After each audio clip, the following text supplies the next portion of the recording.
Hello అండి, అందరికీ నమస్కారం. ఈరోజు వీడియో ఏంటంటే బెండకాయ ఫ్రై అండి, డీప్ ఫ్రై అనమాట.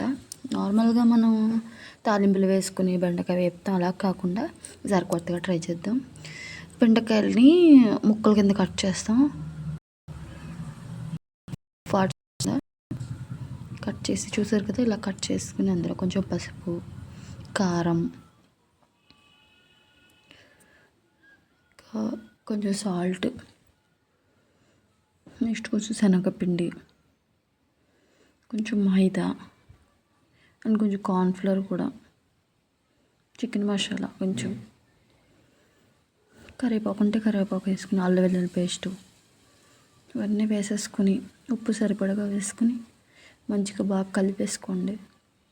కలిపేసుకుని అన్నీ పట్టేలాగా మొత్తం మ్యారినేట్ చేసుకుని పక్కన ఒక 10 minutes పక్కన పెట్టండి.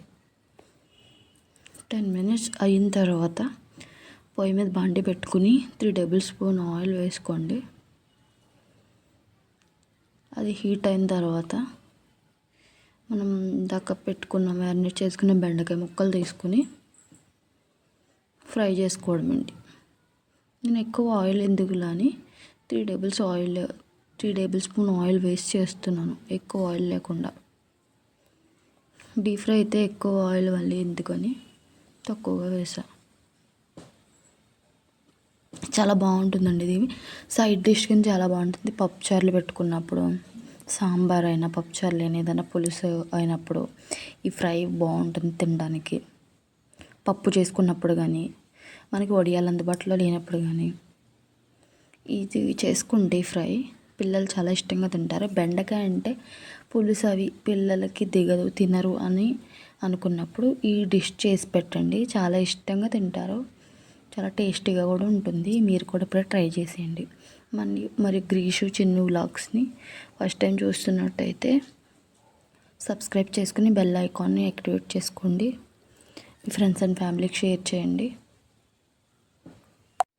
చూస్తారు కదా, అలా పెట్టేసుకుని ఒక పక్కన రైస్ ఉడుకుతుంది, ఒక పక్కన ఫ్రై బాగా డీప్ ఫ్రై చేసుకుంటే చూసారు కరకరలాడేలాగా అయిపోతుంది.